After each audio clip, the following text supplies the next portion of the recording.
डिस्कोहरू जस्तै छ, हामीले यहाँबाट देख्न सकिन्छ उता। एक्ज्याक्टली अहिले चाहिँ हामी नर्थ होल्डको यस्तो यो प्रकारको डिस्को चाहिँ 2, 3, 4 जति छ होला। उताको चाहिँ देखेन, 2वटा देख्यो।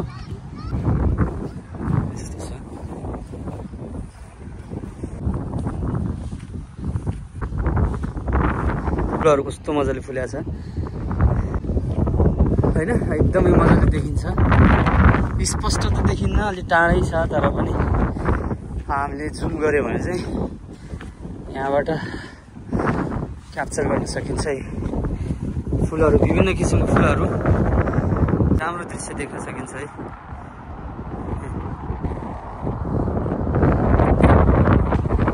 मैले तपाईँहरूलाई भनेको सेन्ट्रल लन्डनको द सार्ड भन्ने बिल्डिङ त्यही छ।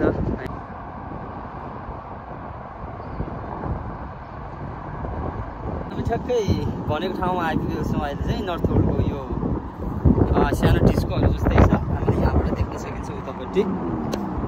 यस्तो डिस्कोहरू कमसेकम 3-4वटा छ, यहाँबाट देखिन्छ। मेन चाहिँ त्यो हो होइन, त्यहाँबाट उता पनि छ अर्को एउटा हामी जहाँ छ त्यो पनि भयो। त्यहाँ म तपाईँहरूलाई त्यहाँ लगेर पनि देखाउँछु। ठाउँ एकदमै राम्रो छ यो, तपाईँले देख्न सक्नुहुन्छ।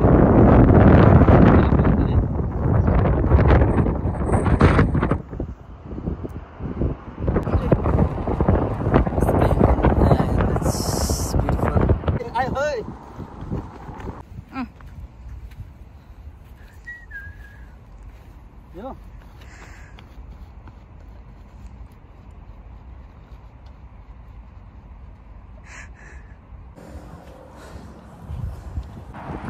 Oh, we still have 2 more.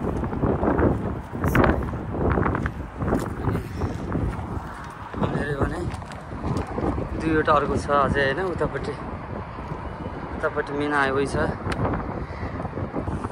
हामीले टपबाट देख्न सकिने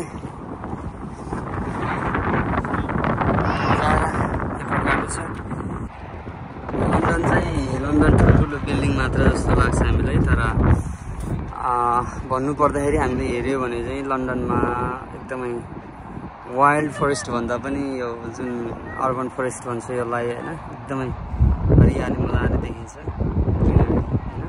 होइन। यसरी ढल्केर बस्नलाई एकदमै सफा ठाउँ पनि।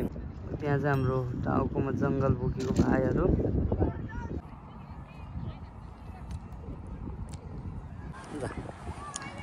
यो चाहिँ उता चाहिँ त्यो चाहिँ लास्ट है। यो चाहिँ स्विमिङ पुल। मलाई अस्ति चाहिँ बच्चाहरू स्विम गरेर राखेको थियो होइन, हेर्दाखेरि एकदम पानी पनि सफा देखिन्छ। पानी पनि धेरै छैन होइन खासै।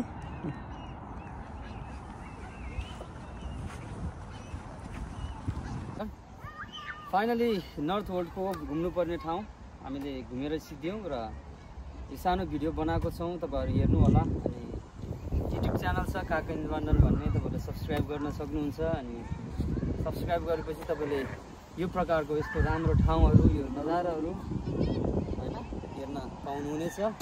तपाईँहरूलाई धन्यवाद छ। फेसबुकमा भिडियोहरू हेर्नु होला, युट्युबमा हेर्नु होला, अनि यसरी नै घुम्नु होला। लन्डनमा आएर घुम्ने ठाउँहरू भिडियो हेर्नु होला। फेरि भेट्नेछौँ हामी यसरी नै भिडियोहरूमा, भेट्दै गरौँ। हाम्रो धन्यवाद तपाईँहरूलाई।